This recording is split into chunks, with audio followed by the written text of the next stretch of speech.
24 juin. 2 Rois, chapitre 6, verset 1 à chapitre 7, verset 20. Un jour, les disciples des prophètes dirent à Élisée, « Tu vois que cela scellé où nous réunissons avec toi est devenu trop petite pour nous. Permette-nous d'aller jusqu'à Jourdain. Là, chacun de nous tellera un poutre et nous la rapporterons pour construire une nouvelle maison. » Élisée leur dit, « Allez-y. » Mais l'un d'eux les pria, « Accepte de venir avec tes serviteurs. » Il répondit, « D'accord, je viens. » Il descendit donc avec eux. Arrivés au Jourdain, ils abattirent des arbres. Pendant que l'un d'eux abattait son arbre, le fer de sa hache tomba dans l'eau. Il s'écria, « Ah, mon maître, quel malheur! C'était un hache emprunté. » L'homme de Dieu lui demanda, « Où est tombé le fer ?» L'homme lui indiqua l'endroit. Alors Élisée tela un morceau de bois et le lança au même endroit. Aussitôt, le fer revint à la surface, et le prophète dit, « Ramenez-le à toi. » L'autre n'eut qu'à tendre la main pour le reprendre. Le roi de Syrie était en guerre contre Israël. Il tint conseil avec son état-major et décida, « J'établirai mon campement à tel et tel endroit. » Immédiatement, l'homme de Dieu fit dire au roi d'Israël, « Garde-toi bien de passer par tel endroit, car les Syriens y ont pris position. » Alors le roi d'Israël envoya quelques hommes en reconnaissance à l'endroit que lui avait signalé l'homme de Dieu. Cela se produisit à plusieurs reprises, au point que le roi de Syrie en fut profondément troublé. Il convoqua ses officiers et leur dit, « Ne voulez-vous pas me dire qui parmi nous est du côté du roi d'Israël ?» L'un de ses officiers lui répondit, « Personne, mon seigneur le roi. C'est Élisée, le prophète d'Israël, qui révèle à son roi jusqu'aux paroles que tu prononces dans ta chambre à coucher. » Le roi dit, « Allez voir où il se trouve pour que je puisse le faire saisir. » On vint lui annoncer, « Il est à deux temps. » Le roi y envoya une forte troupe de soldats avec des chevaux et des chars. Ils arriveront de nuit et scannèrent la localité.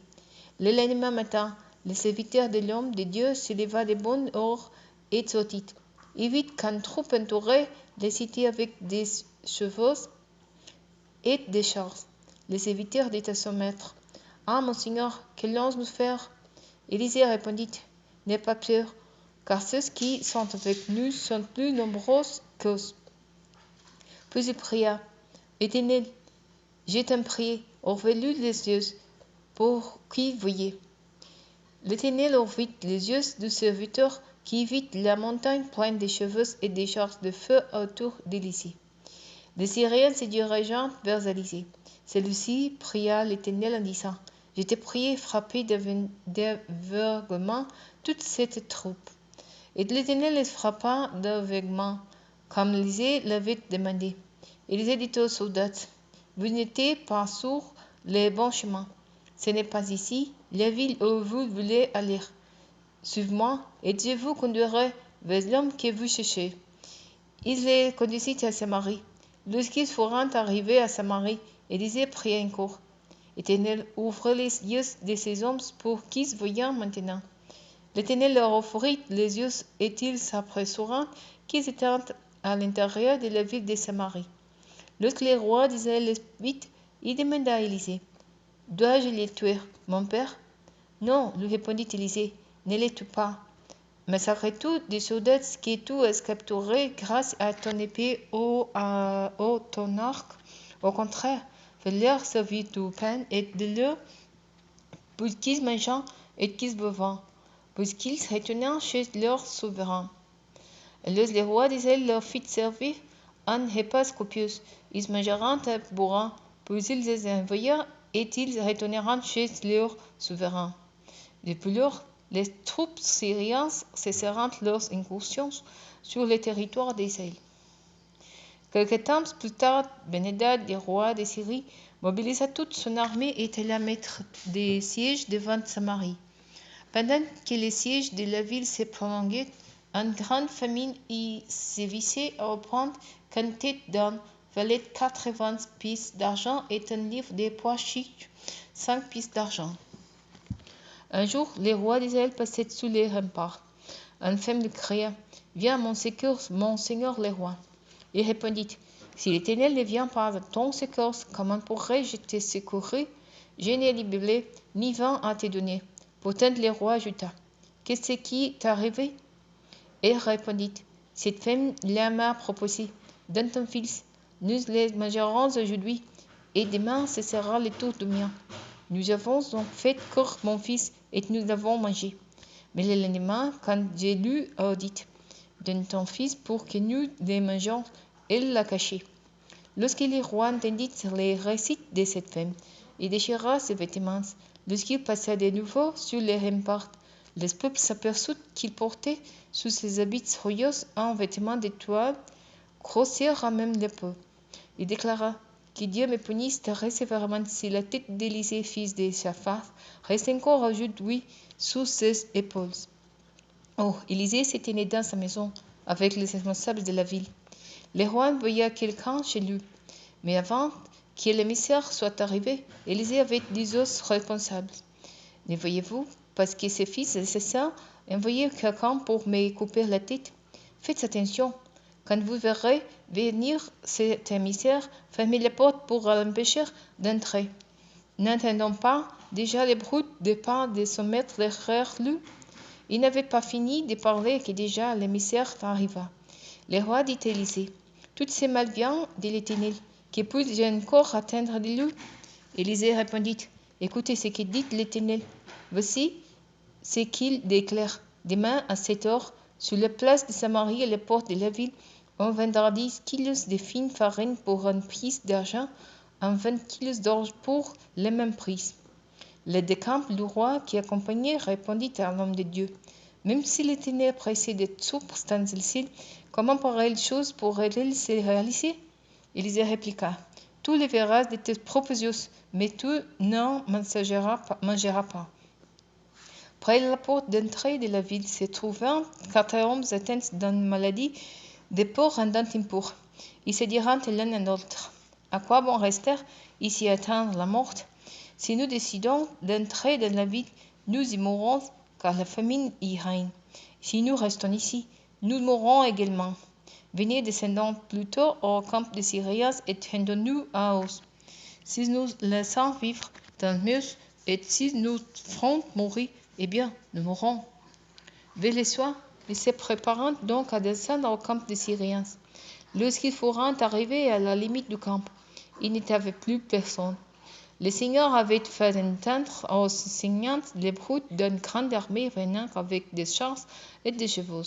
Les Syriens s'étant dit l'un à l'autre, « Le roi d'Israël a certainement enrôlé contre nous les rois des Hittites et les rois des Égyptiens pour qu'ils viennent nous attaquer. » Ainsi, pour sauver leurs vies, ils se lèveront et s'enfuiront à la tombée de la nuit, abandonnant leurs tentes, leurs chevaux, leurs ânes et laissant le camp tel quel.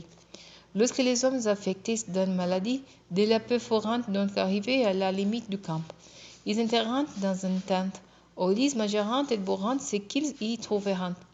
Puis ils emporteront de l'argent, de l'or et des vêtements pour les cacher à l'air. Ensuite, ils envirent et pénétrèrent sous une autre tente. Ils prirent ce qu'ils trouvèrent et allèrent encore les cacher. Puis ils se dirent l'un à l'autre, « Ce n'est pas bien ce que nous faisons là. Ce jour reste un jour de bonnes nouvelles. Si nous gardons cette bonne nouvelle pour nous et si nous attendons qu'il fasse ce jour pour l'appauvrir, le châtiment nous atteindra. Venez maintenant, allons prévenir le palais royal. » Ils retournèrent à la ville et appelèrent les sentinelles. Ils leur firent ces rapports. « Nous avons poussé jusqu'au camp des Syriens et voici qu'il n'y a plus de personne. On n'y entend plus une seule voix humaine. Il reste seulement des chevaux et des ânes attachés. Les ânes attachés. Les tentes ont été abandonnées telles quelles. » Les sentinelles de la porte appelèrent quelqu'un de l'intérieur pour transmettre la nouvelle appelée royale. Le roi se leva au milieu de la nuit et dit à ses ministres, « À mon avis, voici ce que les Syriens sont en train de machiner contre nous. Ils savent que nous sommes sa famille. C'est pourquoi ils ont quitté le camp pour se cacher dans la campagne.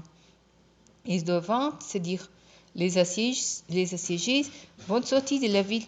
Alors nous les saisirons vivants et nous pénétrerons dans la ville. L'un des ministres proposa les choses suivantes.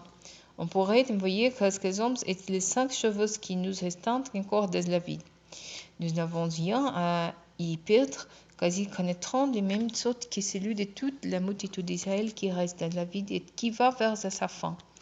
Envoyons-les donc et nous verrons bien.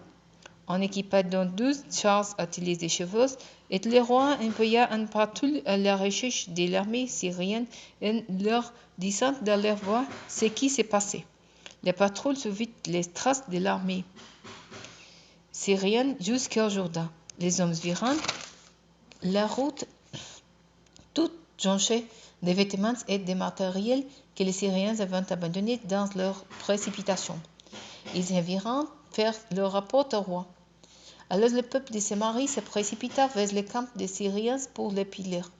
C'est ainsi que l'on put acheter 10 kilos de fine farine ou 20 kilos d'orge pour une pièce d'argent, comme l'Éternel l'avait dit. Le roi avait chargé son aide de camp qui l'accompagnait de surveiller les portes de la ville, mais celui-ci fut piétiné par la foule et il mourut, comme l'homme de Dieu l'avait annoncé au moment où le roi était venu le trouver. En effet, c'est à ce moment qu'il avait dit au roi, « Demain, à cette heure, sur la place de Samarie, la porte de la ville, on pourra acheter 20 kilos d'orge ou 10 kilos de fine farine pour une pièce d'argent. » Et l'aide de camp l'avait répliqué, « Même si l'Éternel pressait des trousses dans le ciel, comment pareille chose pourrait-elle se réaliser ?» À quoi Élisée avait répondu, « Tu les verras de tes propres yeux, mais tu ne mangeras pas. » C'est bien en effet ce qui lui arriva. La foule dépétina à la porte de la ville, et il mourut.